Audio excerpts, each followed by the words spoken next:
Hello and welcome all to the Middle-earth In Mercia Podcast, Episode 6, The Shadow of the Past.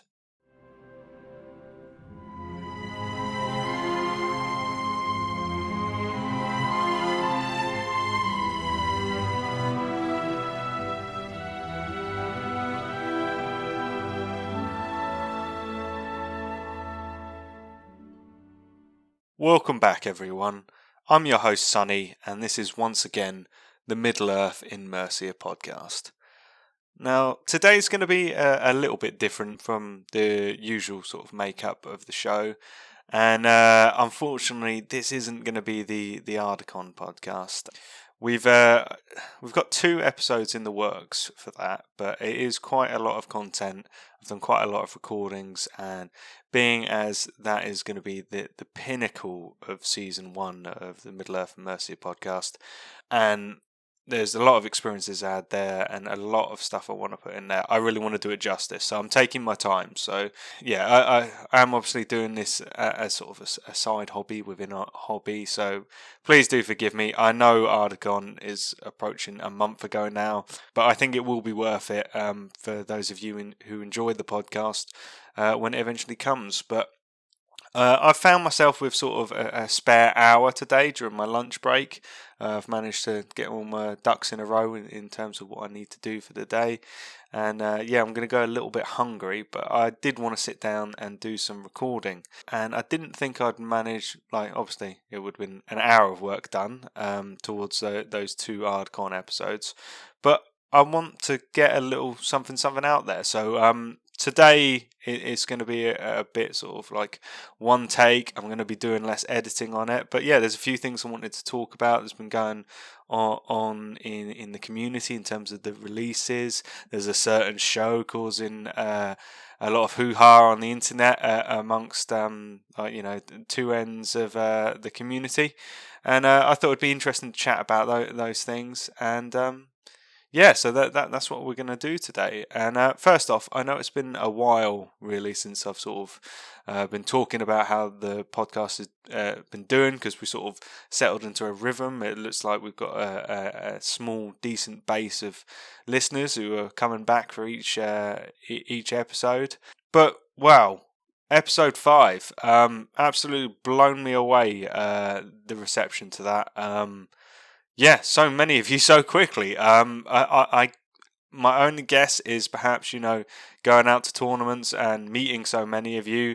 A few of you have been like, hey, it's that guy, when I've been posting on the groups and have decided to give the podcast a shot. So, I just thought it was worth mentioning and saying thank you, really, for the reception to episode 5. I was a bit nervous about putting that one out there because, it was my first sort of tournament coverage. And like those early episodes with the podcast, I think it was a bit of a learning experience about what I did well, what I could improve on, and so on. And especially when you're dealing with something like a tournament experience where it's so personal to myself, you can't help but be very aware that it's coming from your specific perspective, and not everybody may necessarily agree with that perspective. My opinions on what armies people were playing at specific tournaments and so on. But I think I was happy with the line I took in the end.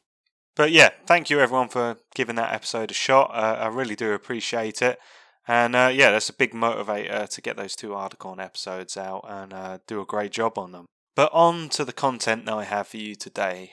Really, it's going to be in 3 sections. So I'm going to do a bit of a hobby update, what I've been doing, what I've been making, painting and so on. And then we're going to move on to the Games Workshop releases.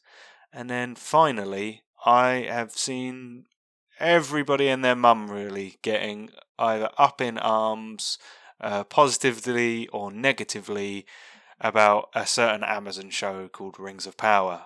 So I thought I'd get in on the controversy and really just follow the trend that everyone else has been setting and stick my own self-righteous opinion out there on the internet for all of you to judge as, no doubt the divinely correct opinion.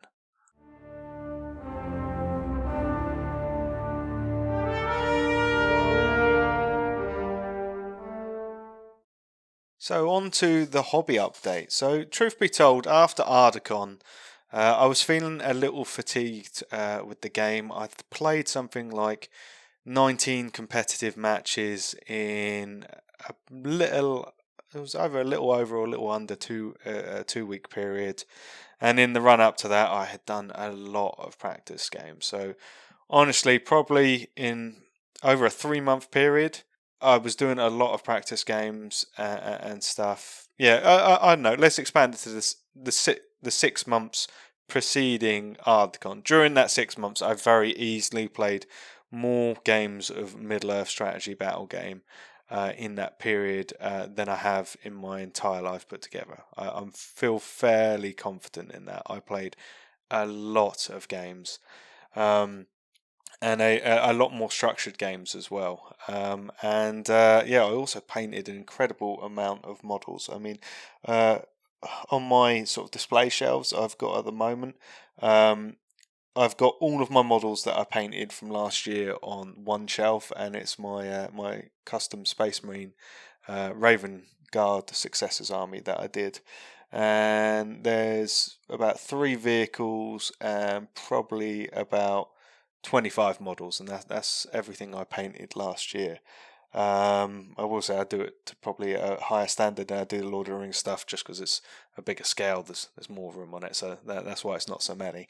But yeah, and then for preparation for these tournaments, I'm looking at it now. I've got nearly 50 models that are probably painted in about a 3.5 month period. So yeah, between the games and the painting, I really burnt myself out. And I just needed to take a bit of a break between both the burnout and also like I just neglected a few things in my life by tying too many things together in too short a space of time. That was just my own naivety about how much time I was going to have. So I wanted to spend some time with my girlfriend. I wanted to go visit family. I wanted to spend some time with my dog. I wanted to work on the house. So yeah, really, it was probably a good verging on 3 weeks. I just did nothing to do with the hobby, and other than listen to a few podcasts and stuff.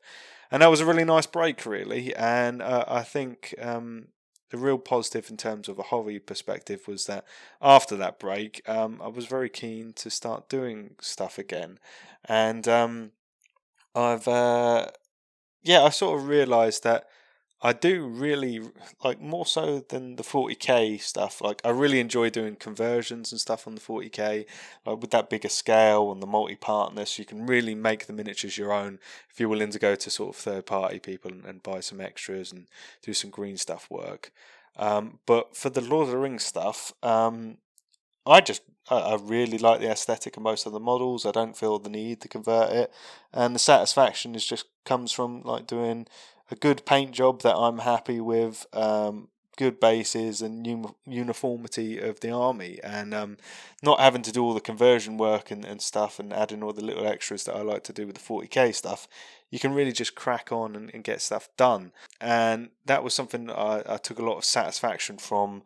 Like, just essentially, I've got a very small Mordor force and a medium-sized Harad force that I can just pick up anytime I like and play the games. And there's been a lot of satisfaction out of that. But yeah, one thing I didn't enjoy was having to do it to a deadline. So yeah, when I came back from that break, really one of the things I've been enjoying is just doing a bit of painting and a bit of army preparation with no real deadline, just doing it in my own time. And I've really been enjoying that. So I had my Gothmog metal foot Gothmog that I finished some time ago, but he needed varnishing. He wasn't on the proper base, so I've sorted him out, got him on a base, and then I've just been working on a load of orcs, a load of standard orcs. I've sort of found a scheme that, if any of you saw my army or you've seen my Instagram, I really like the look of standard orcs, doing probably about 80% of the model in contrast,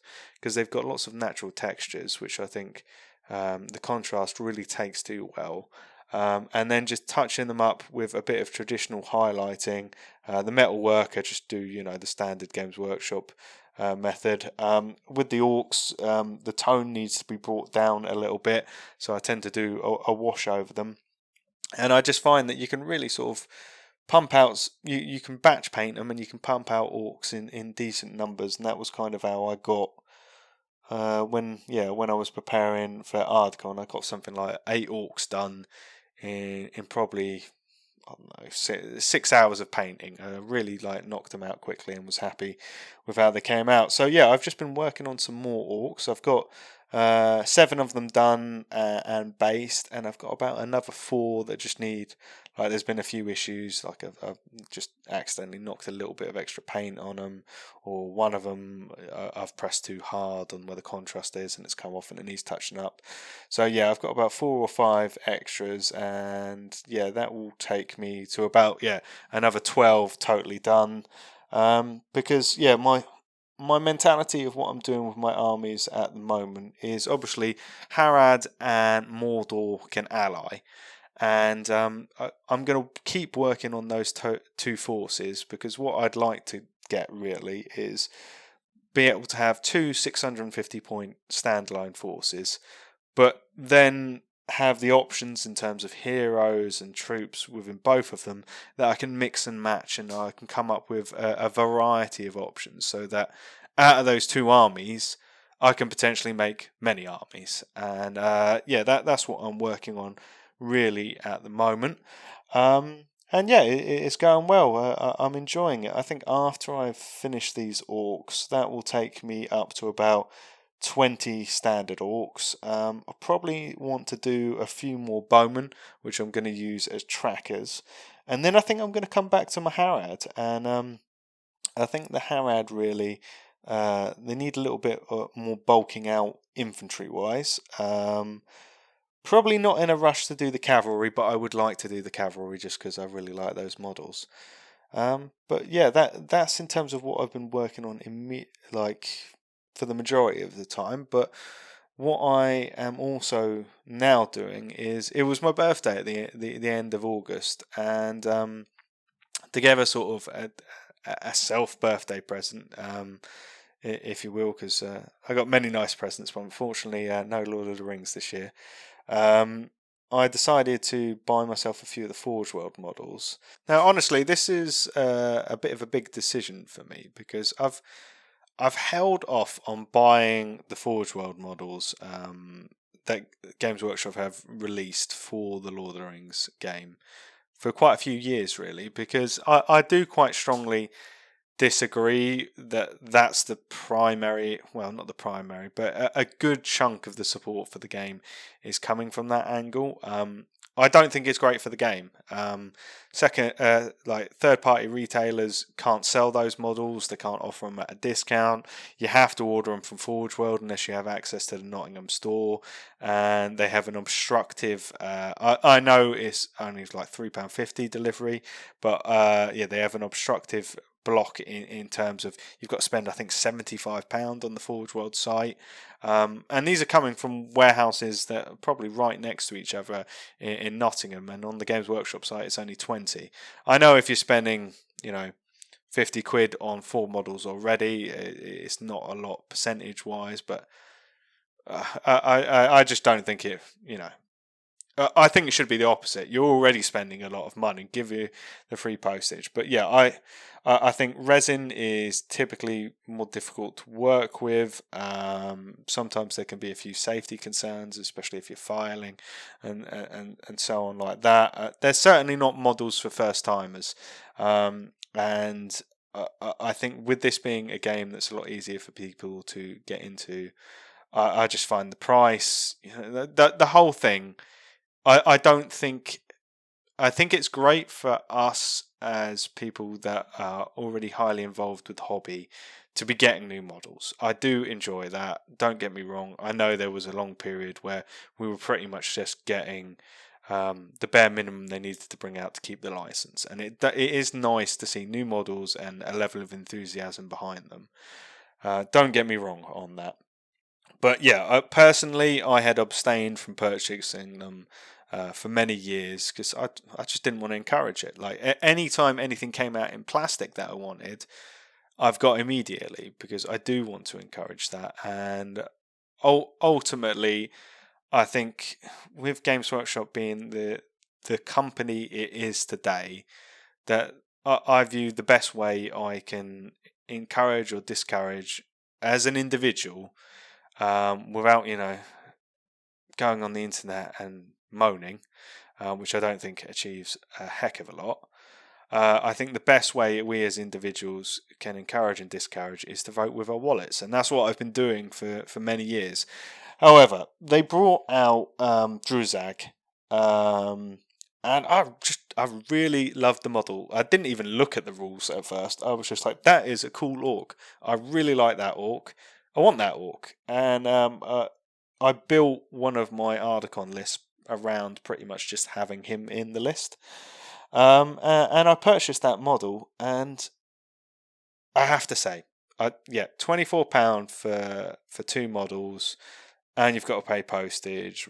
Brings it up to like $27.50 if you're getting it delivered. As it stands, I bought him when I was at Warhammer Double, so I didn't have to pay delivery. But you could potentially be paying $27.50 for two models. I think that's near criminal.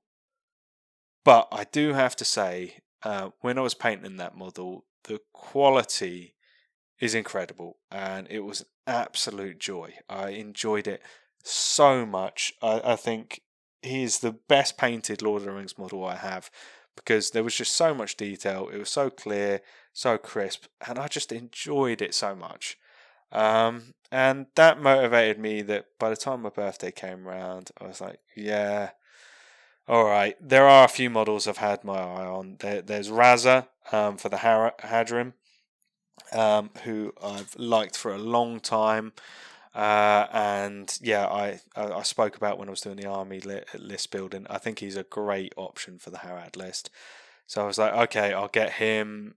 I'll have to try and sell on Delgamar. I'll see if one of my mates wants him, because I've just got no interest in Corsairs whatsoever. The aesthetics not for me. How they play, I get it, but it doesn't feel very piratey to me. Yeah, the whole thing just doesn't really appeal to me. If it does to you, yeah, fair enough, but it's just not my thing. Which is another thing I do have to say that I don't particularly enjoy with the Forge World pairings. Like, I get they can ally with each other, but why is the Corsair in with a Haradrim? Like myself, I'm sure there's plenty of people out there who collect Corsairs or Haradrim but have no interest in the other, and if you've got no one else, take it off your hand. You're just wasting half the cost. Anyway, moving on. And the other ones I bought was my doubles partner at Ardcon was playing Goroth and Zagdush. And to be honest, I just fell in love with Goroth. I love his rules. Strength 5, burly, fight skill 5. He's got strike and 3 points of might. All for 80 points. He does only have 2 wounds and 1 fate, so a little bit vulnerable. But he's got this really cool come here maggot, which is a really themey rule that if he's about to take a wound that would otherwise kill him, he can swap positions with a nearby orc and make them take the wound. And yeah, I just thought he was super cool. Zagdush is kind of cool as well. He he plays the same sort of role as the Harad assassins. In that he's got strike, he's got 3 attacks, and fight skill 4. Just really cool cheap orc with 3 attacks. Unlike the Harad assassins, he doesn't have 3 points of fate, so you do have to be a bit more careful with him. But yeah, I just thought they were 2 really cool models that could sort of change up the way I play my Mordor lists. In terms of my options for like standard-ish captains, non-spellcasters, and people that have got more standard rules. And yeah, so I've bought both of them, and yeah, I've got to say again, so clean, so crisp. I made, who did I made? I've made Goroth and I've made Zagdush. and I'm probably going to make Raza as soon as I've got some spare time.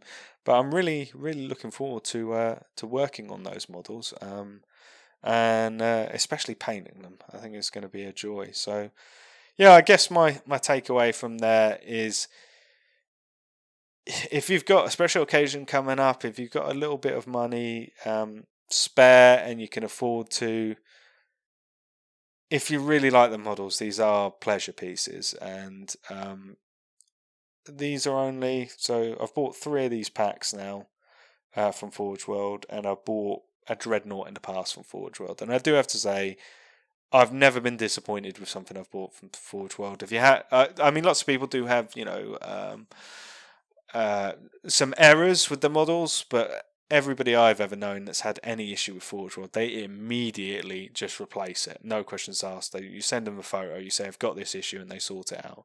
So placing that to one side, I've never been disappointed with Forge World model. But it is a bit of a treat. That Dreadnought that I mentioned, I bought that for myself for my birthday last year, and I bought these for my birthday this year. It is a bit of a treat. Does take up a big chunk of hobby budget, but if you truly love the model, there's some great enjoyment there. I still stand by my stance that I don't think long term this is the way the hobby should be going, and you will really hear me champion plastic stuff above them doing Forge World releases, but it is what it is at the moment, and as a treat to myself, I have really enjoyed these. I'll let you know how I get on with them, and I'll put some photos on my Instagram once I've got them all painted. And then finally, in terms of hobby update, just a bit of an interesting bit of conversation really on the topic of selling your models. So in the years I have been on and off, mainly on, but there were some years where I didn't do anything. The years since I first got into Games Workshop, Warhammer of various sorts, probably I think 8 or 9 was the first sort of time I heard about it, and I think we're looking at probably about 9 or 10 when I first got my very first model, which was a Space Marine with a multi-melter in one of those old blisters where you could still buy like one model by itself. In all those years, I cannot really recall having ever sold any of my models ever. I've given 1 or 2 away to friends who were starting out and been like, oh, here you go, this will help you out. But I've never in all that time sold any models, and I have just been accumulating. And recently I've sort of redone my office, and this led to me to sort through everything and really organise everything and see just how much I've got. And looking at my pile of shame, I know some people don't like that term, but I think it depends on what your particular hobby outlook is. I think some people can live with a big box and look at it and be like, oh, that's a almost endless future of possibility of hobby time. That's great. If I were to remain locked in this house, I've got all that to do. Isn't that fantastic? And if that's your viewpoint, great. But for me, I think it's just sat as a little bit of a weight at the back of my mind, and especially when a lot of the new 40k stuff was coming out to do with Space Marines when they did the release for 9th edition. I think I got a bit carried away.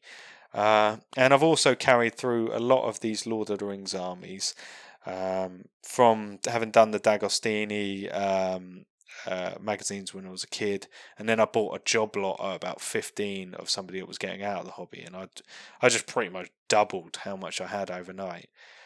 And some of it's been great. It's really great that I've got so many miniatures that I can just be like, right, let's get some Rohan out, let's get some Minas Tirith out, and I can play with them. And some of them are painted, some of them are not, but the majority are not, and it's just because I've had far too many. And I was going through them all, and I've sort of calculating in my mind, what's my next project, and I've just sort of been like, the amount of potential projects I've got here, realistically, if I paint at my best rate, I'm not going to get to the stuff at the bottom of the list for probably about 5 or 6 years.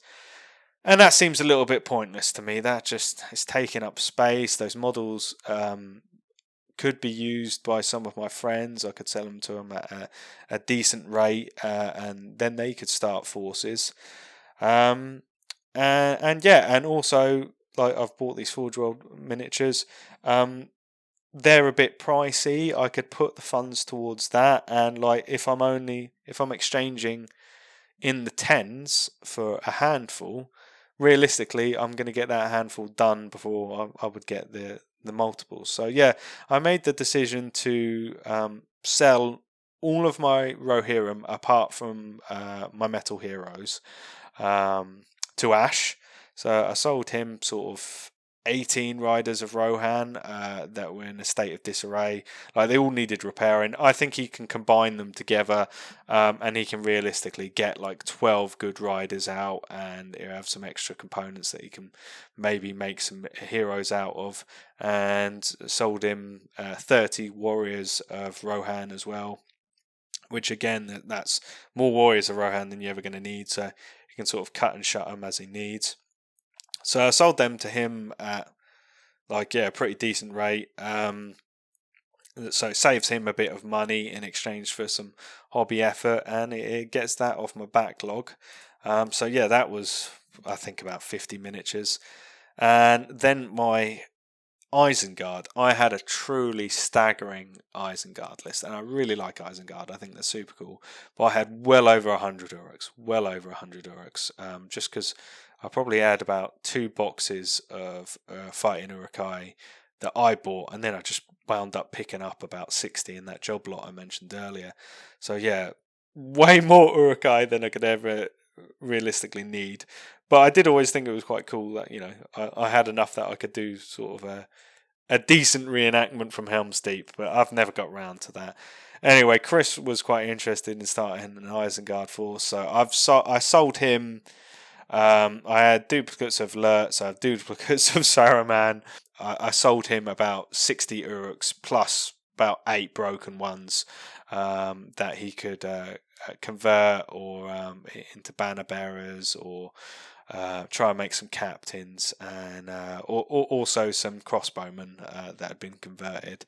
So yeah, that was about another 60. So well over 100 models off my chopping block.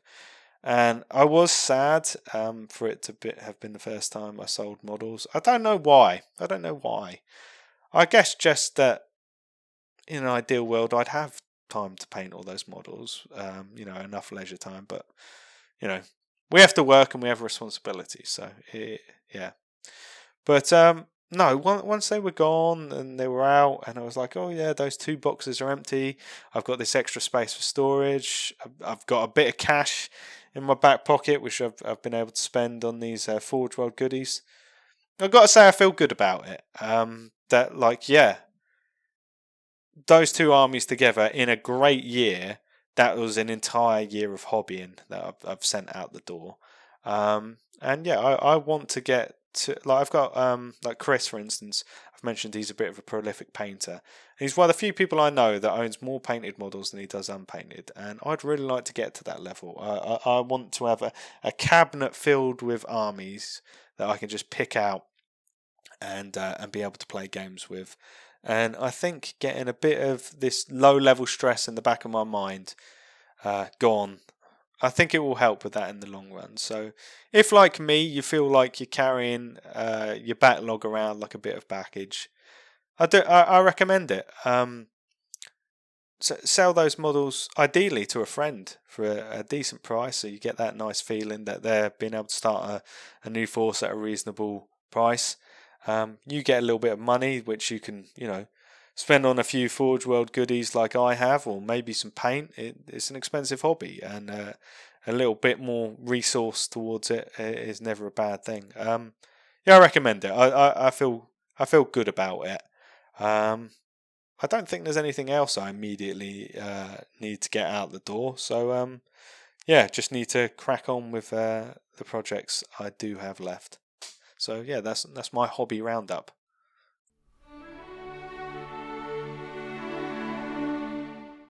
Now, on to the real meat of the episode that has dragged me to the computer and given me the sort of feeling of the need to record as well as sort of checking in with you all. And that's all the Lord of the Rings releases that we've seen over the last month. So at the beginning of August, you will have seen that they did a big Middle-earth strategy battle game preview online. They did the whole Twitch stream with Adam Troke and Eddie Eccles. And they did the usual sort of introduction where they talk for an hour and they've got about 25 minutes of content. I don't blame the guys. I quite like Adam and Eddie, but the format leaves a lot to be desired. But maybe you watched live, maybe you watched a streamer talk about it, or maybe you just caught up in the articles afterwards. But yeah, there was a number of relatively big announcements in there. I always do think that sometimes the Games Workshop marketing department misses the mark a bit. They really did sort of build this up as if there was something huge happening. And by huge, I mean entirely new edition or introduction of a new army or brand new plastic warriors. Any of which would have been huge. And I'm not saying, like, for instance, I don't necessarily want a new edition. I quite like, and we'll get onto it, but I quite like what they've actually done rather than doing an entirely new edition. But a new army or new plastic models for some of the bigger factions, warriors, that would have been huge. And I feel like that's how they built it up a bit. And I think that is why quite a few people walked away from the preview feeling disappointed. Honestly, I'm normally a bit of an optimist, but with Games Workshop previews, I've learned to err on the side of caution. Expect the worst, hope for the best, and hopefully then you walk away feeling all right. And I think I walked away feeling all right because I just didn't expect it to be groundbreaking. But yeah, so just going through a quick roundup of what they showed in there. There's going to be a new starter set, which is called the Battle of Osgiliath, and we'll go through that in a bit. And that's got a new rule book that incorporates all of the SAQs that have been released over the years. So yeah, we'll talk about that in a bit. There's going to be four new battle hosts for four of the biggest factions in the game. There is a new Forge World Glorfindel Lord of the West mounted and unmounted release, and then also Forge World Guards of the Galadrim Court. I think it's exciting and not exciting. I'll get onto that in a bit. Elrond, Master of Rivendell, a new plastic Elrond, mounted and unmounted, and he also comes with a high elf bannerman. Now, so let's start from the top. The Battle of Osgiliath set. Just putting it succinctly, I don't think this is a bad starter set. I think they had a hard time running against the old one, because the old one was great value. If you bought it from a local game store, the right one, you could get it for £90, which for everything you get in there, great deal. Putting it bluntly, great deal. Now this new one, it's got some terrain in there. Well, let's go through the two sides. So essentially, it's Battle for Osgiliath. It's Minas Tirith, primarily Rangers, but with some warriors in there, led by Faramir, Damrod, and Mandrill, the three Ranger captains. Everybody knows Faramir, but the other two is seconds, I guess.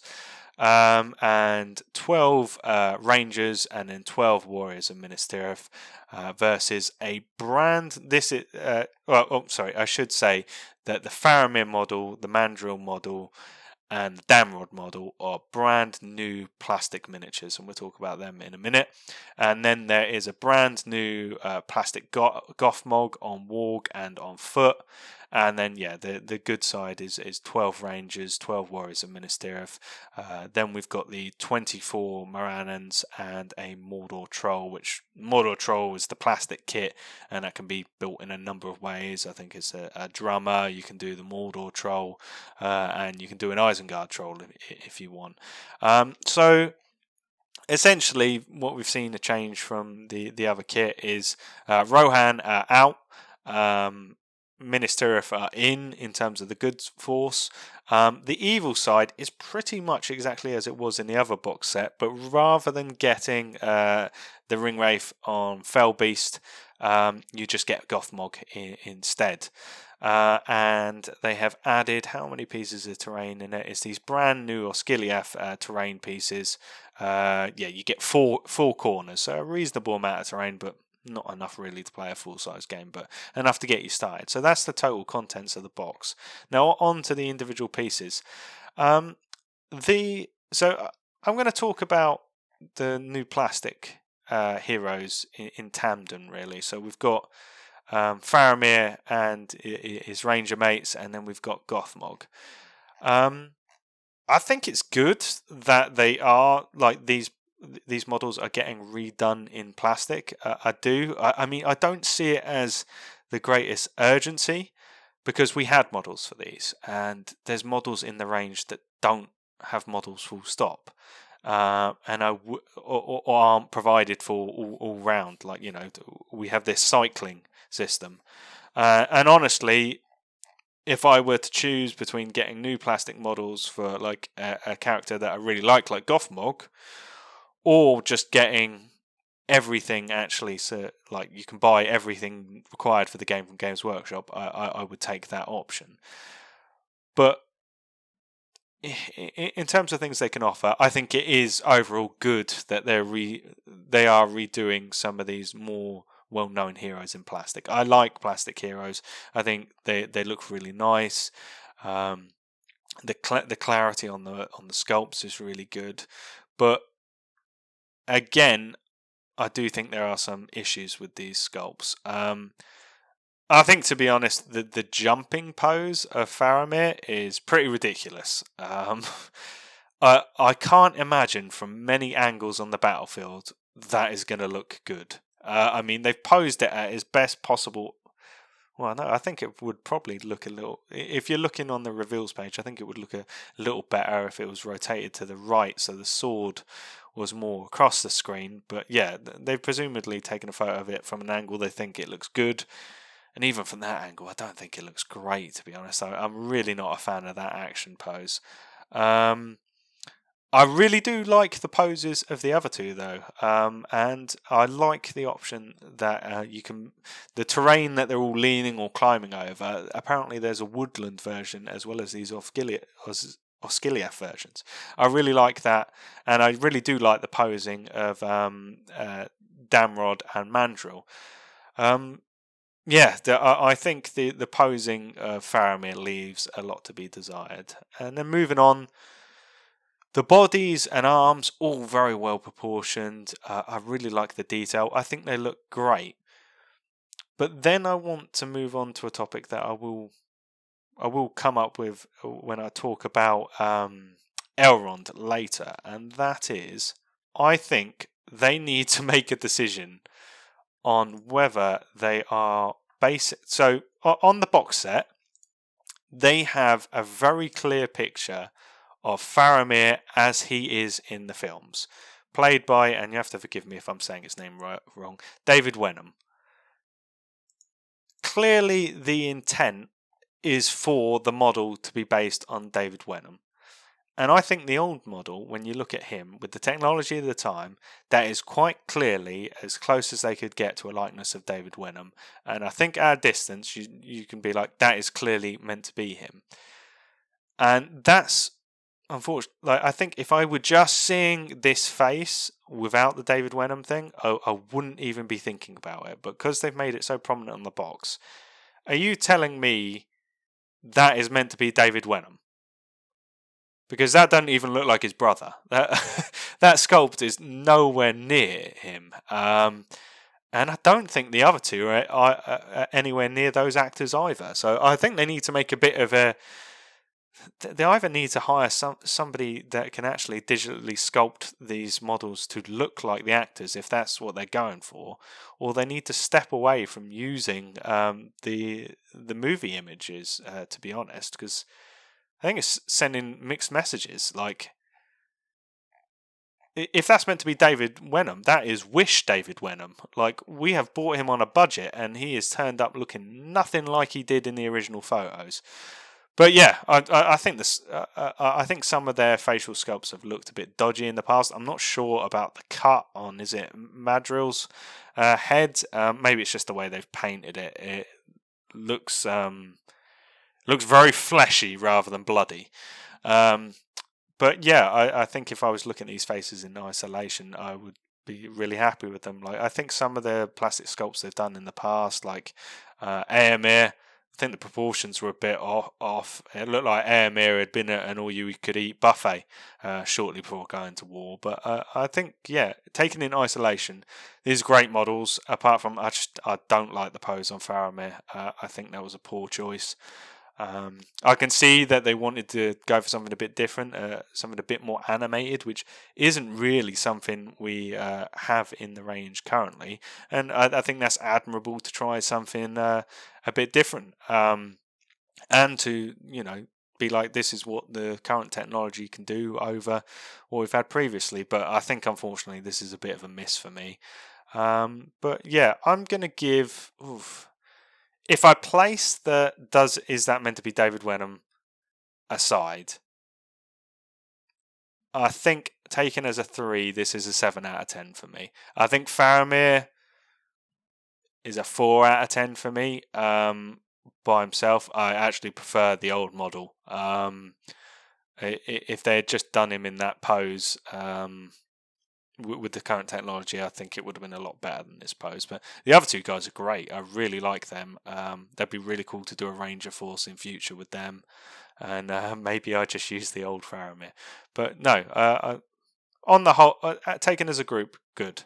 Now, if you thought I was a bit harsh on Faramir, then strap yourselves in for Gothmog. Although it's a mixed bag. Gothmog on foot, I think, looks great. His face, how he was on the old metal model, was a bit of a monstrosity anyway. So I'm not going to go into the fact that it's not spot on for the movie. I think that is a great representation of Gothmog. I absolutely love how detailed the armor is. I love how his arm is quite clearly either injured or disabled as it is in the film. Love it. It's great. I really want that model. Yeah, I think he's going to look cracking. I'm going to use him and my metal one. I'll put a shield on one and have the other one unshielded, depending on how the makeup of the army works out. I think that will fit in to my mortal stuff well. But moving on to the Warg. If I don't look at the front of the Warg from the main down, great model. I think it's cool to have him on a plastic model. I think, as much as I do have a soft spot in my heart for some of the metal models, I think metal cavalry are just a pain.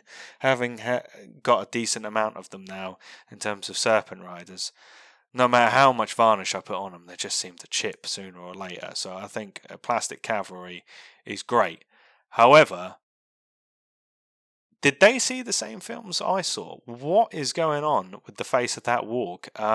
That looks nothing like anything I've seen in any Lord of the Rings media ever. It looks like when you go to a Chinese restaurant and they have those statues of the Chinese-style dragons.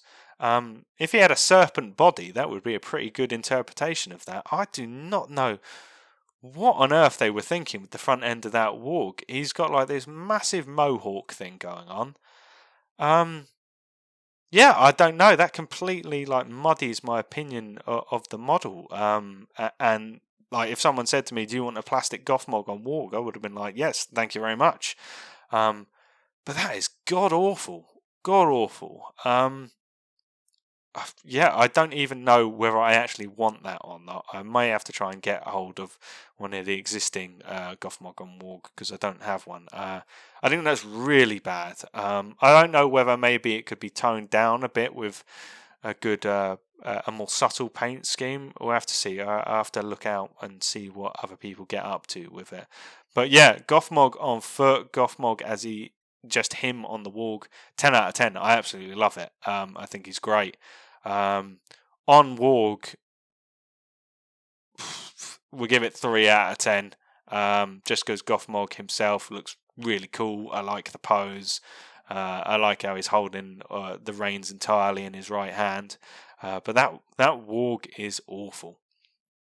But yeah, so I think the prices for this have now been released, and it's looking like the entire set is going to be £125. And I think the original set was something like a little bit north of £100, maybe £105, I think it was, from Games Workshop, and you could get it for £90. I'm guessing the extra cost is coming from the scenery. However, you are missing out the Ring Wraith, which is on Felbeast, which is a bit old, expensive model. However, inflation's at about 10% right now, so I think they've priced this competitively. I think it's a little bit worrisome. Someone walks into a Games Workshop store and now the price is well above 100. I think that could put people off initially, just seeing it. But I think if you're buying from a local game store and you can get that 20% discount and get it for £100, I think this is a pretty good set. I think for those of us who are already pretty invested in the game, I guess most of us are going to give it a miss. Who at this point really needs more Minister of Warriors or Moran and Orcs? I think most of us that have been playing the game for a while have probably got plenty of those models. So yeah, for me personally, I think I will try and pick up the rule book at some point, and I can use my standard one, just have 2 of them, because it still works for most things, but I think it would really be good to have a rules manual with all the FAQs consolidated into it. I think that's really cool. I'm happy it's not a brand new edition. I think current edition works, and I think updating it with the FAQs is great. I quite like the new scenery. It'd be interesting to see how much that's priced. It's a shame the doors aren't removable, but they say that they can relatively easily be cut out. I think I probably will get some of the Osgiliath scenery at some point. Hopefully they sell it in a set where you get like the 4 you get from this starter set. Faramir and his mates, if I ever get round to Gondor, then I'll definitely be picking them up. But yeah, Gothmog, being as this is probably the model and the thing I'm most excited about from this set, I don't know, that Warg has really killed it for me. I don't know whether I actually want it or not. I have to, like I say, I have to see what people do with it and whether it can be improved with paint job. But yeah, I think on the whole, pretty good. Price has definitely gone up a little bit, but I don't think they're milking it. I think it's just the way the economy is. But yeah, a nice new starter set, and yeah, really like the way that they've just consolidated all the FAQs into the rules manuals. Considering though in the past where it's been highlighted how long sometimes it takes Games Workshop printers to come to print, it will be interesting to see if this covers all the FAQs we've had.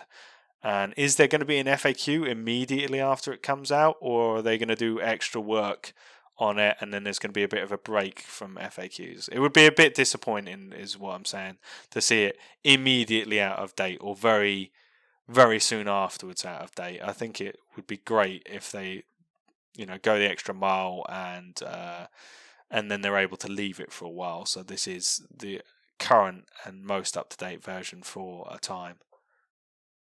So moving on, I'm going to talk about the Glorfindel and the Elrond models. I'll leave the Battle Hose for last because I want to end on a high note, I think, really. So yeah, let's take a look at Glorfindel. I think this is an absolutely wonderful model. I think, having read a few articles on it, they got a new sculptor in, I believe, for this one, and yeah, I think you can see that there's elements there carrying over from the traditional Rivendell designs, but then they've obviously gone a step further and done some personalisation for Glorfindel, and when you read about the history of the character and obviously the role he plays in the books, I think that's only right. And yeah, this is an absolutely wonderful model. I really do like it.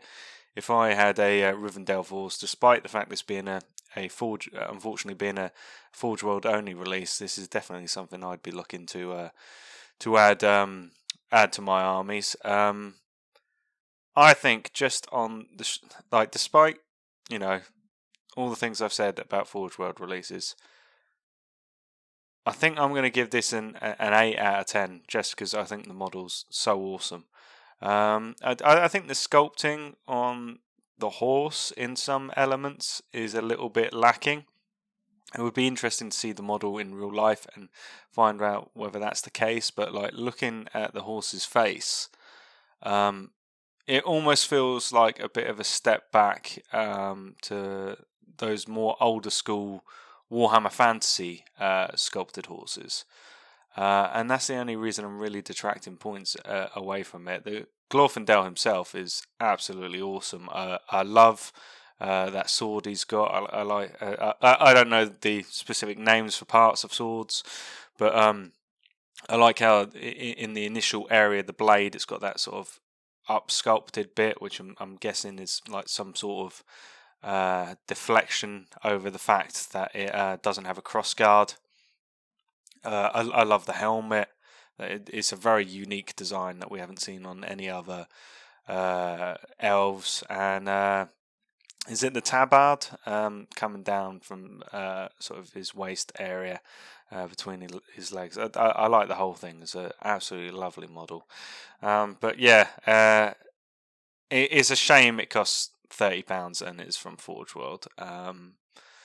That's quite a bit of hobby budget, yeah. And if you're running Rivendell, there's a reasonable chance you're going to want to take Glorfindel. So that is quite a key model for the army. But on the other side of the coin, I know there was the unarmored, mounted and unmounted Glorfindel, but I believe there was just the infantry version of the armored one. So this is in essence, filling a gap in the line. So yeah, I don't think I should complain too much about it being in Forge World. I think this is a good addition, and it's a welcome addition. And then quickly we've got in the article I'm in, it's just covering all the elves. So we've got Rumil and Orphan, and these again Forge World releases. I'm not going to go over the same territory there. And I haven't seen the rules yet, but I like the idea that one of them sort of focuses on defense and one of them focuses on attack. And I believe they're meant to be Haladir's brothers. It'd be interesting to see if they've got any rules that sort of tie into him. I'm sure they've got rules that tie into one another. But yeah, unless he was, the black sheep of the family, it feels like there should be some rules that cover that as well. But yeah, I like the fact that they focus on different elements, and it'd be interesting to get a look at the rules there and see whether they're taken as a pair or individuals. I think these are cool models that add a bit of character to the Galadrim line, and also show us what those models could look like if they were updated a bit more. I like both of those. The guy with I don't know which is which, but I like the guy with the shield and sword particularly. I think the pose on the two swords is a little bit off, but overall I think they're nice. They're nice models. I would give these a 7 out of 10, but I would be tempted to pump it up if they have some nice rules to go with them. I just think that there's not a massive amount to distinguish them from the infantry troops there. And the guy, I mean, obviously one's not got a helmet and the other one's got a plume, But other than that, they are very, very uniform for named heroes. But we'll see. Maybe I'll warm to them more. But no, I think, especially if you're running a Gladrim force, those are some nice additions to that army. And then moving on to the guards of the Gladrim court. And I'm going to be honest, I don't like these. I think that the originals are better. Apart from the fact that they're in Finecast, I think these guys look too tall and too slim compared to the other elf models. I think they almost look a bit like they're like, considering they're wearing helmets, that they've got pinheads. I think they're a bit out of scale, to be honest. I'm not really sure why these have been remade. It's not a remarkable change in the quality of the model, in my opinion.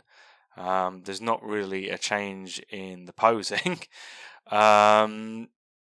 Yeah, I think the Finecast ones, other than the fact they're Finecast, which everybody knows the issues with that, I think they were perfectly serviceable. That, like, obviously one of them can be built as a banner, fine, yeah, but it's not exactly hard to make a green stuff banner on a guy with a pike that's pointing upwards, which multiple versions of the pose are.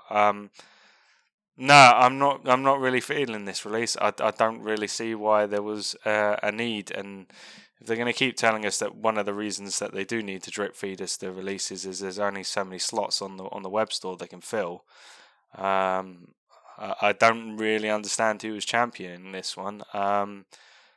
I actually know a couple of people that are playing Lothlorien, and they actually went on to the Games Workshop site and ordered a couple of packs of the old ones because they're cheaper. You get more in the pack, and yeah, I think something's a little bit off about these guys especially when compared to the others. No, I'm gonna get based purely on the fact that there is an option on them, which I do like options. It's something a lot of releases are missing. And the fact that because it's Forge World Resin, it's going to be hyper clean. On that alone, I'll give it a 4 out of 10. But no, not feeling that release at all, I'm afraid, on my end. And then moving on to the final of our new releases, Elrond, Lord of Rivendell. And yeah, I'm sorry to roll from a bit of negativity into a bit more negativity, but I think this was an entirely unnecessary release. When you look at models that are in dire need of replacement, I think Elrond is very, very far down that list. Again, I think he's got a good model. I've seen some wonderfully painted versions of that Finecast one that's based on how he is in the Hobbit films. Other than the fact it's Finecast, I don't see any problems with that whatsoever. I think it's a really nice model, really nicely sculpted, and yeah, compared to many other things in the range, it is pretty modern. And yeah, going back to a point I made earlier, especially the guy on foot, are they honestly telling me this is meant to be Hugo Weaving as Elrond? Yeah, again, I don't think that even passes for his brother. The one on horse is a bit better. That looks a bit more like him, but no, I don't really understand what's happened here. This is a more modern sculpt, and it looks far less like him, if that's what they're going for. Again, if they want to detach themselves from the films entirely and just do their own renditions, that's fine. But they're using pictures from the films in their advertising, so that suggests to me that this is meant to be Hugo Weaving's version of Elrond. But focusing on the positives, the armor is absolutely lovely. Again, I do feel like the horse, maybe it's just the way it's painted and the image I'm looking at, but the horse feels a bit of a step back compared to previous sculpts. But no, the armor and arms is wonderful. Even the hair as well is very nice. But no, the horse and the face and the decision to make this in plastic. No, I don't really get. I don't see what the drive was behind this.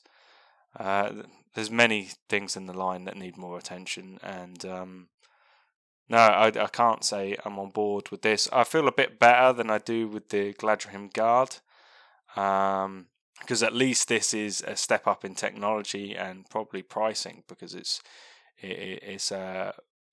plastic, and the plastics are very good these days. So I'm going to give this a 5 out of 10, mainly because I just think it's an unnecessary release.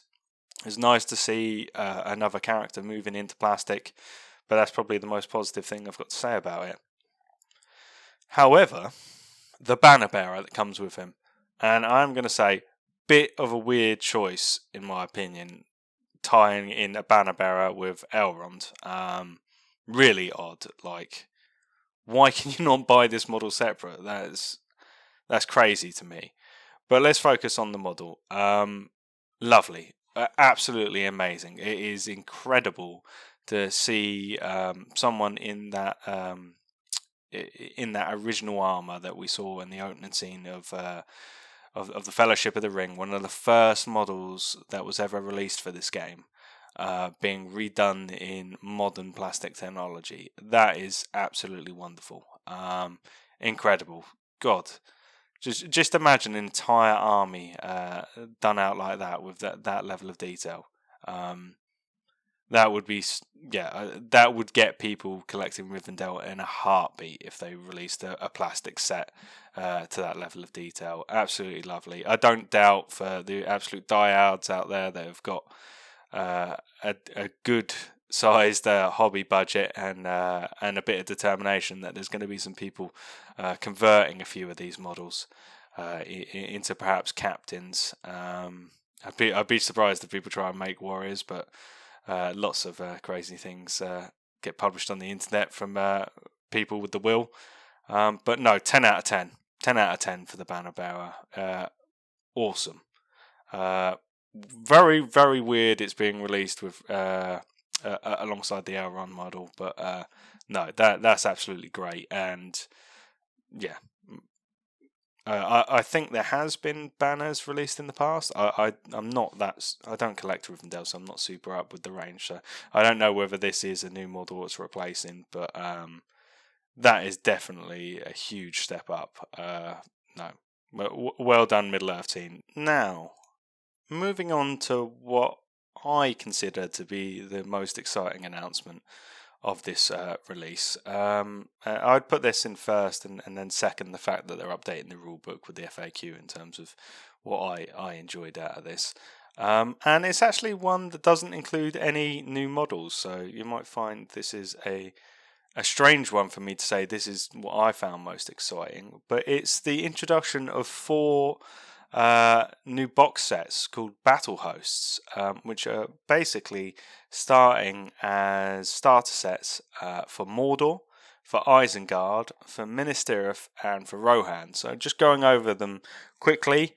The Mordor one, I believe it's a pack of Mordor orcs, a set of Warg Riders, and the Witch King mounted and unmounted on horse. Then we've got Isengard, we've got Saruman mounted and unmounted with his Planeteer and Grima, and then he's got 12, I believe it's 12 Uruk-hai Scouts and 12 Fighting Uruk-hai. Then we've got Minas Tirith Battle Force, you've got the Merry and Pippin Gandalf set, mounted and unmounted. You've got a set of Minas Tirith Warriors, and then a set of Minas Tirith Knights. And then you've got the Rohan Battle Host, which is Eomer mounted and unmounted, a set of Rohan Warriors, and then a set of Riders of Rohan. And yeah, all of this is obviously, these are the modern plastic releases of those heroes, and then some very, very old plastic warriors. So you might be saying, Sonny, why are you so excited about this? And it's because if they put these in stores with these lovely box art referencing the movies. If they put these in stores and they bring Lord of the Rings models back to stores, this could be the kickstart that the game needs to get out of being a minor game again and take up its rightful place amongst the bigger games that Games Workshop support. Honestly, this game should never have become sort of a fringe, almost Forge World only supported game. I think it's due to the mismanagement on Games Workshop's end. I mean, heck, it took them, nearly 15 years, maybe more than 15 years to release a decent competitive version of the game for competitive play.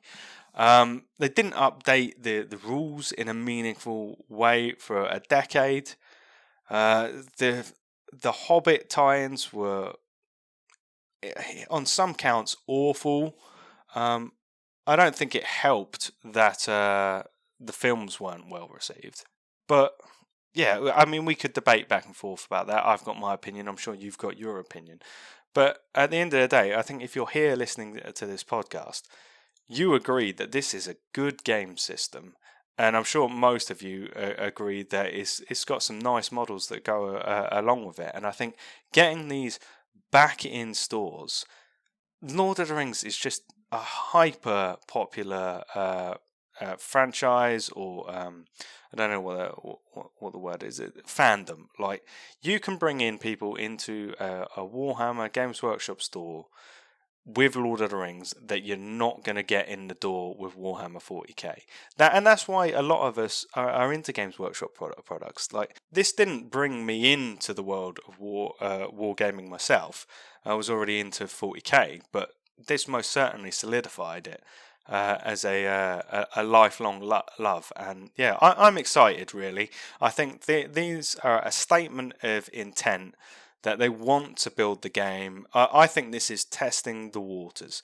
This is saying, how many new players in a 6-month period can we bring in selling these sets?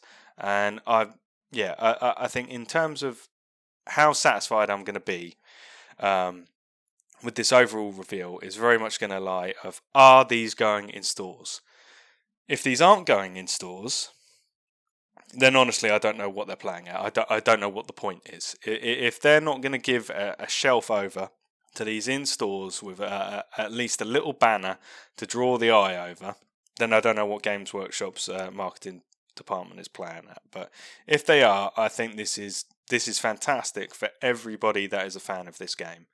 Forget, the minor significance of them bringing out a new Glorfindel and Elrond and a new starter set. The starter set is good, but it costs a lot of money. The fact that somebody can go in, and yeah, I know this follows the Games Workshop trend of these aren't legal armies. You there's too many models for a warband. You need another hero, and they certainly aren't meta setups.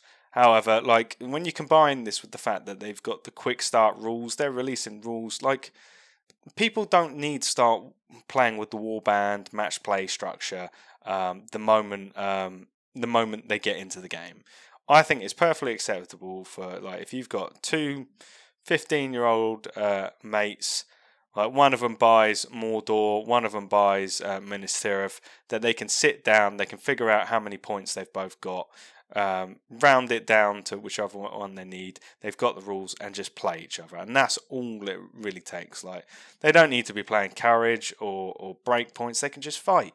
Like, how many of us is that how like our first games went down? I don't think there were many of us that in our formative years, childhood, teenage, that went in and played match play immediately. I would be surprised even if people that got into it when they were adults went straight into a match play setup.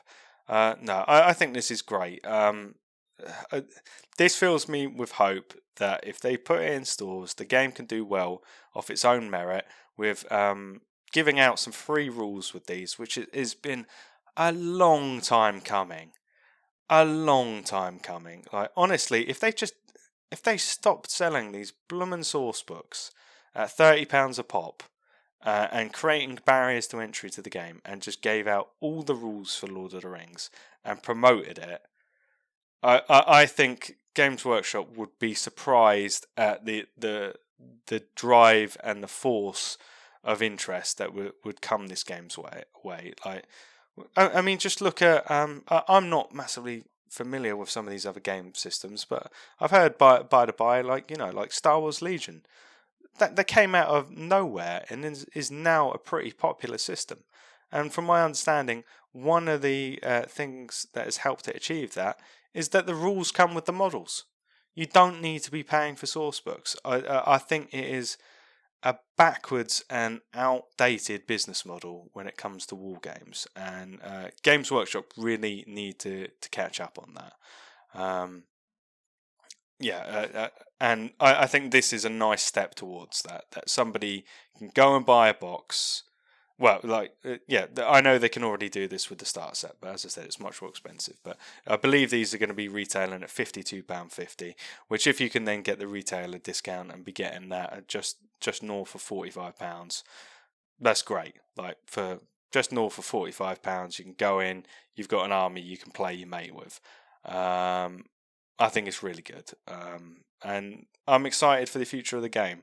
I'm excited for where, if this is backed by Games Workshop properly, and they keep giving Lord of the Rings coverage on Warhammer Community, and they advertise it in stores, I'm excited to see where the game could be in 2 or 3 years' time.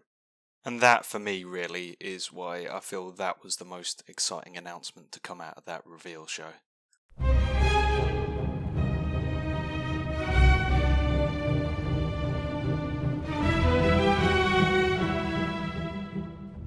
So now I've upset a good half of you by bad-mouthing some of Games Workshop's latest offerings to the community.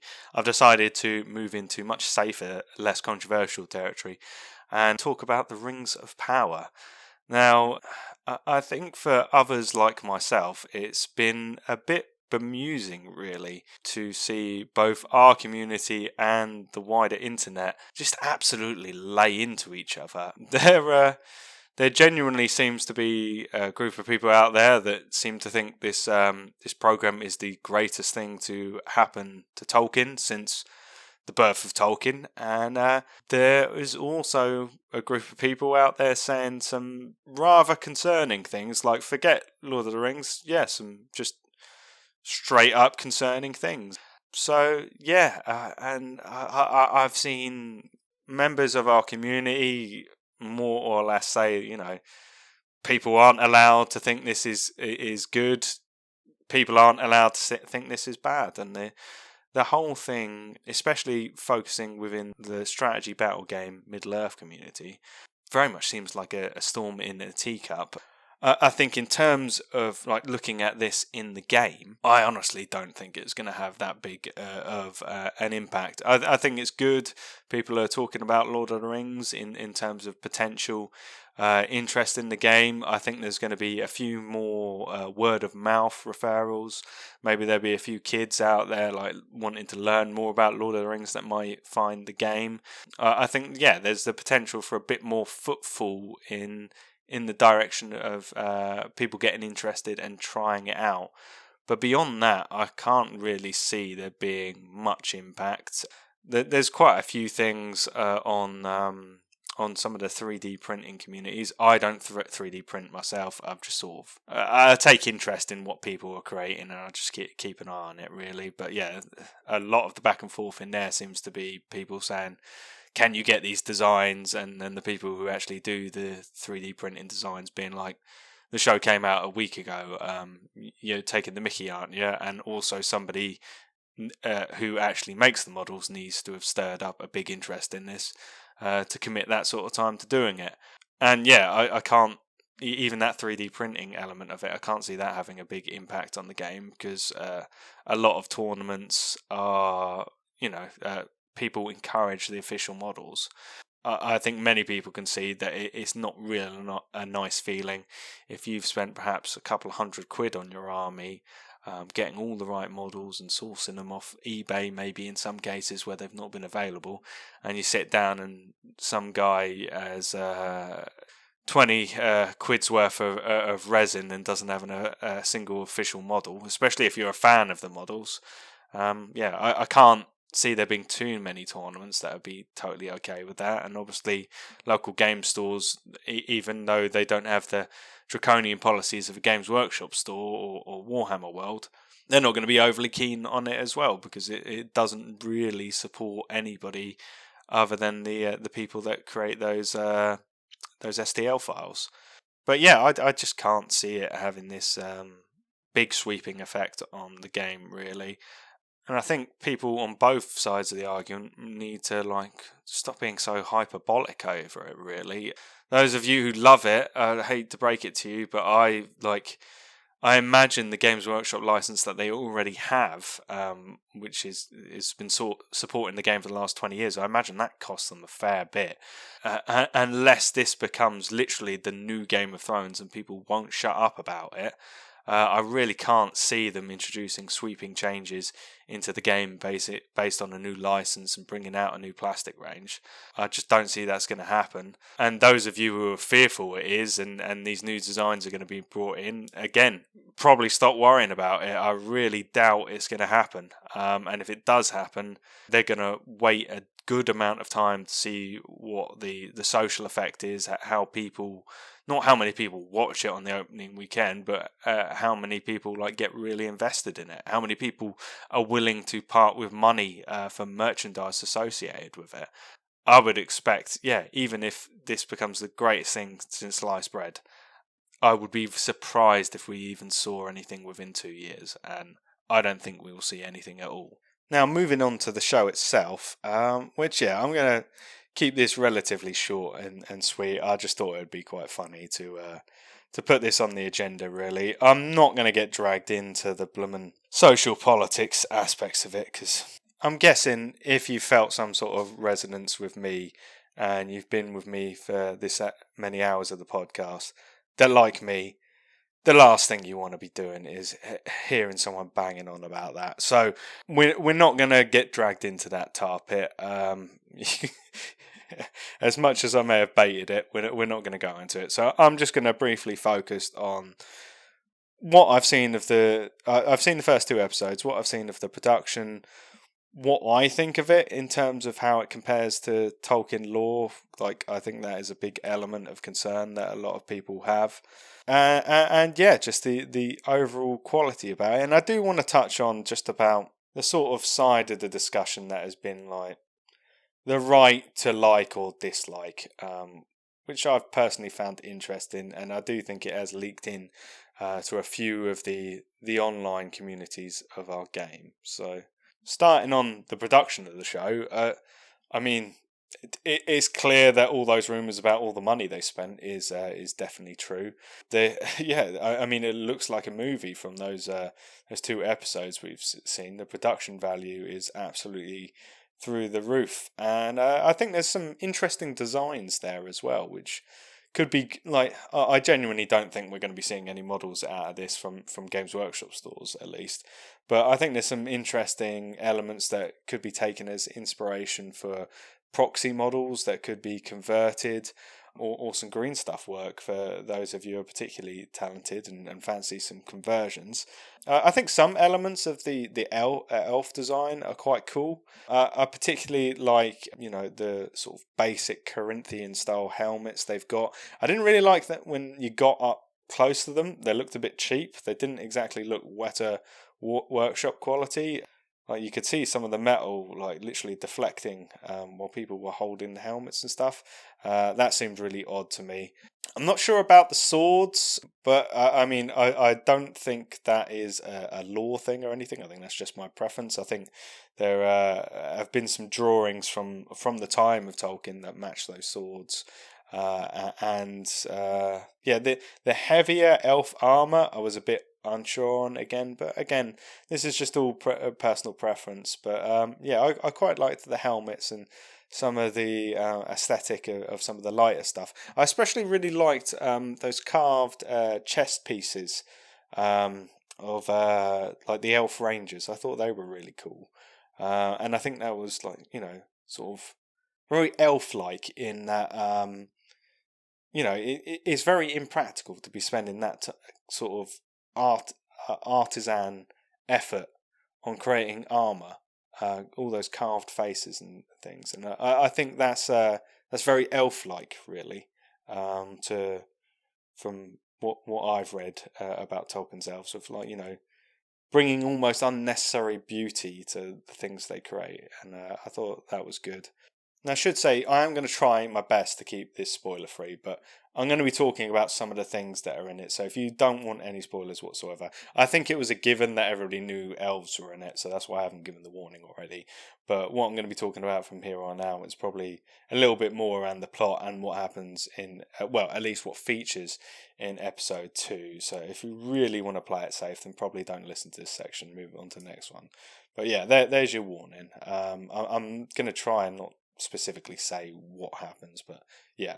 So yeah, moving on to the dwarves. I really liked their character, but the design was really off for me. Like the guards that came out and their face plates, I was just like, what? I didn't really get that. It didn't look good to me. The beard guards didn't look good. I thought a lot of elements of the dwarf stuff was really lacking. I quite liked, how Durin behaved, very dwarf-like, from everything we've ever seen from Tolkien. I did quite enjoy how he was. I enjoyed this bit of sort of relationship between him and Elrond. But yeah, but other than that, I would guess that's for me where sort of the positives end. And to be honest, I mean, to put it succinctly, it's mainly because I think there's several elements of the show that clearly come across that the showrunners are interested in telling their own story and creating their own characters, which is absolutely fine. I have no problem with that whatsoever. But if you want total creative freedom, why not do a show that isn't called Lord of the Rings? Why not create your own world and create your own stories? And if you do want to do something within Lord of the Rings, I feel they could have given themselves a heck of a lot more freedom from people like myself that would say, hang on, this doesn't really feel like you're sticking true to what has been clearly written and established character elements of specific individuals by just not using so many big names. Like, I mean, Galadriel's character, for instance. I just don't really get it. If they had just called her anything but Galadriel, I would struggle to empathise with anybody's viewpoint having any issue with the character. I think having her as Galadriel raises a lot more questions than it does answers. And yeah, it just isn't really in keeping with the established elements of the lore we have. I'm like just bemused by her relationship between her and Elrond, to be honest. And I know people are like, oh, well, this is young Galadriel. And it's like, well, she is several hundred years old at minimum. So, like, I would say that, if anything, like making that argument just undermines the character that we see in Lord of the Rings. Like, she is meant to be like almost ethereal at that point in her wisdom and knowledge and so on. And yeah, to suggest that it's going to take her the better part of 1,000 years to mature and cool down, I think really undermines that character. And I'm probably not the most knowledgeable about the elves, and I understand that in the earlier ages they were more sort of dictated to by their emotions. They were learning the world and stuff. There's meant to be that whole element of it, and I can see elements that they're trying to go with in the show, but I don't know. I mean, placing it into Tolkien's lore, it just feels a bit of a mess to me. And I know there are those of you that will be like, well, Sonny, surely you love the Peter Jackson original films, and I very much do. And anybody that's read the books or read anything extensively about Tolkien will be aware that they deviated massively from the books in significant portions. Like I think a key one was placing Glorfindel's inclusion and giving it to Arwen. What are other notable changes? The Army of the Dead.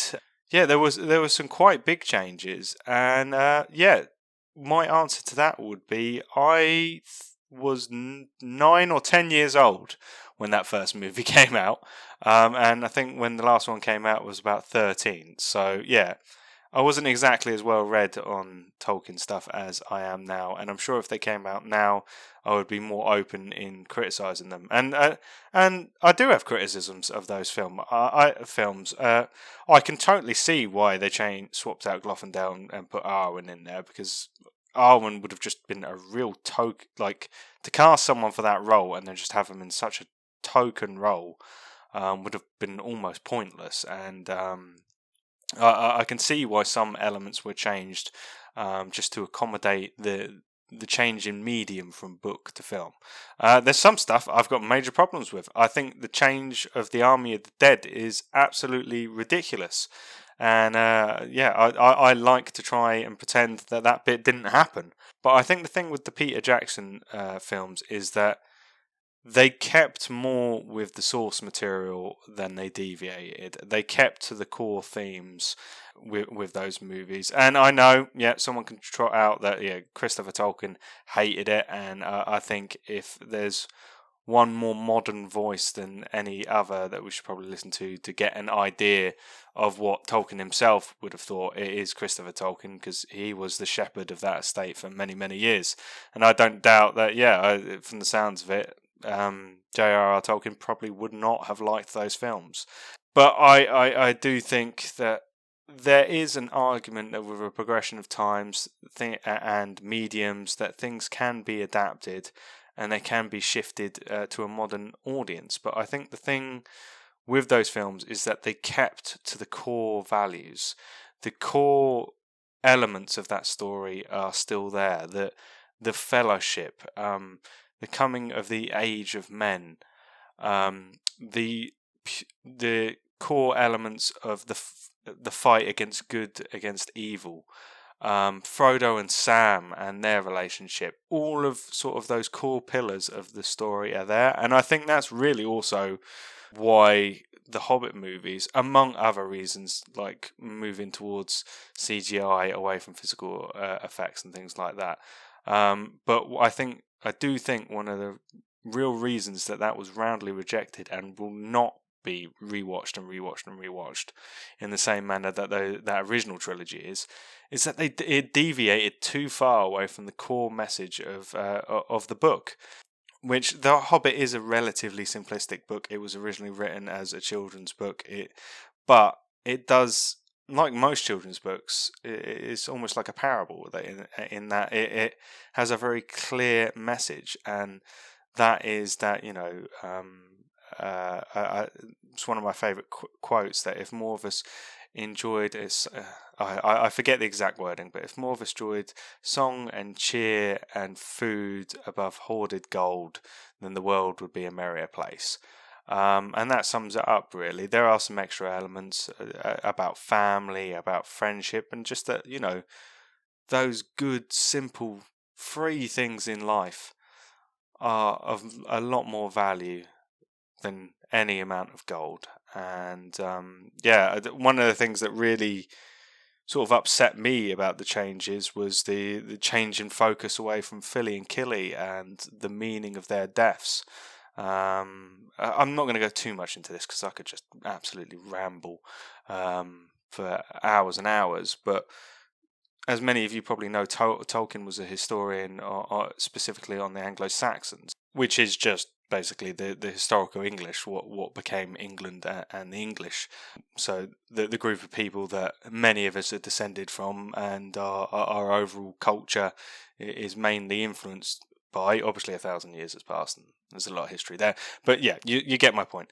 Anyway, and he based many elements of his stories upon Anglo-Saxon culture because, and this is sort of a bit of a side story, essentially every country in the world has its own origins, myths, and all that malark. Many of us are familiar, like with how popular culture has taken on many elements of like Nordic culture, for instance, and their gods.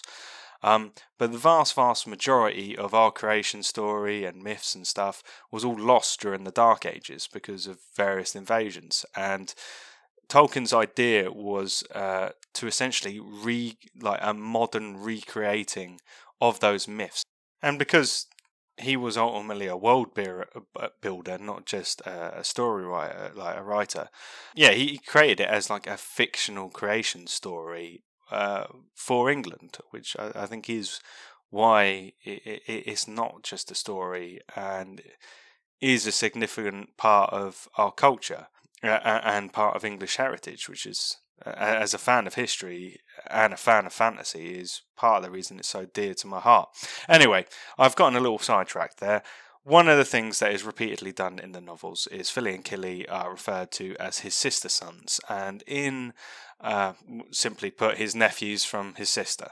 And in Anglo-Saxon culture, your uncle on your sister's side, the eldest one, held a significant specific role in the family. The Anglo-Saxons' family was incredibly important to them, and they had specific names for pretty much every position in the family, including your uncle, who was your mother's brother. And it would have been his job within the family to sort of be a role model from that side of the family and pass down the family history and traditions, because obviously for much of our history we've been a patriarchal society, and that would have been the overriding heritage, and it was this uncle's job to pass down the heritage from the mother's side. And that's the role that Thorin has for Fili and Kili.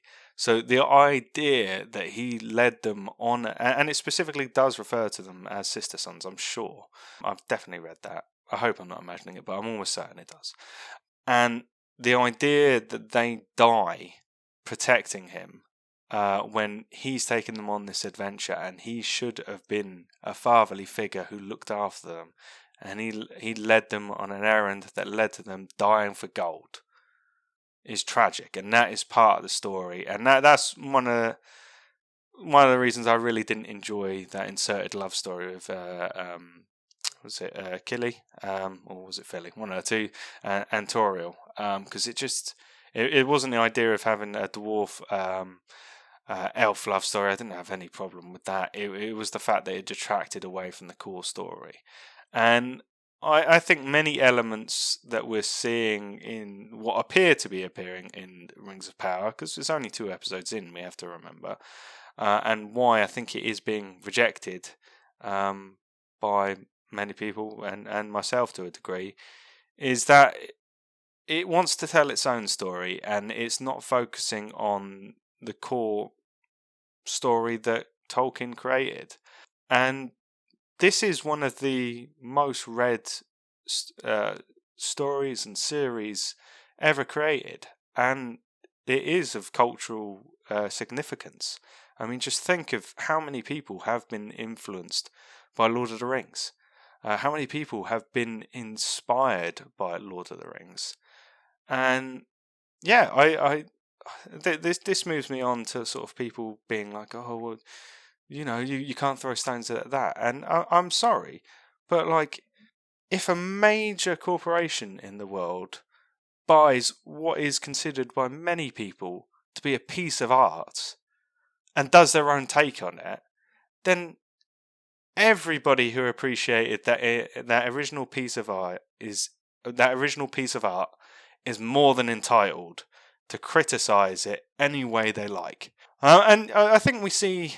I mean, obviously there's the internet trolls out there. There's people who, just don't have any common decency out there, and I'm not defending them. I don't think we should even, entertain that as part of the conversation. We all should know to treat everybody you meet with the respect you expect yourself, and just to be showing each other common decency. So I'm not going to go into, like people shouldn't be sending death threats, because it goes without saying if you're a decent human being. I'm talking within the scope of sensible adult conversation about, this new media that's been released. And I think the people who say nobody has a right to enjoy this, if somebody isn't as interested in Tolkien lore or has a different interpretation of what is acceptable to happen with that lore, that's absolutely fine. You enjoy it. Watch every episode twice. That doesn't affect me. But equally, for myself and others that don't like it, we're perfectly entitled to go into a public forum and say why we don't. Just as much as you are entitled to say why you do like it. One thing it would be good to see end, and is why I don't get dragged in, even though I've got strong opinions on it, it's why I don't get dragged into these internet conversations, is that many of the areas we've got online, specifically on Facebook where we've got these groups, is people posting purposely inflammatory posts, like whether it's like Rings of Power is 10 out of 10, this is ultimate Tolkien, obviously just trying to bait people that haven't enjoyed it, or people posting a picture of an actor that they didn't like their casting, and posting a nasty comment about them. Oh God, I was over all of this within the first 60 seconds of it happening. I hope that goes away very rapidly, because people on both sides of that need to grow up and look at what they're spending their time on, to be frank. But yeah, so those are my thoughts on Rings of Power. I know it's not really the usual topic, but it very much seems to be a topic of discussion that everybody's talking about at the moment. And I thought if I was going to collate my views on it, then it was only polite to put it in a medium that someone could turn it off. So yeah, that's all I've got to say on it. It was episode 6. Like I said at the beginning, it's something a bit different from what I usually do, but I wanted to put something out and also give a bit of an update on where I've been, what I've been up to, and just by a little bit more goodwill in terms of how long it's taking to get the Ardacon episodes out. So yeah, I hope you enjoyed that. It's not something obviously I talk about the releases fairly often, but the Rings of Power thing was really sort of a one-off. I can't imagine I'm going to come back to that unless it turns out to be like, I have a total change of heart and it's amazing, and there's some ideas in there that I think would be great for the game. But yeah, probably going to be a one-off really. But yeah, just to finish off, let me know your thoughts on everything I've discussed today. Did you think I was right about the releases? I feel fairly happy in terms of how I've sort of categorized them in terms of what I feel is of importance to the game. Let me know your thoughts, and maybe there's one or two of you that I've riled up about the Rings of Power. Let me know if you think I've got the wrong end of the stick about the show. So if you feel like writing in it's middleearthinmercia@gmail.com, or you can hit me up on the Facebook, which is Middle-earth In Mercia Podcast. I've also got my Instagram, which is Lord of Hykra, if you want some more regular updates as to what I've been up to hobby-wise. I am a bit more regular posting on there about my work in progress and stuff. Instagram's just a better medium, really, for posting those sort of photos. But yeah, if not, I will catch you next time when hopefully in the not too distant future I will deliver the first of the 2 Ardacon episodes.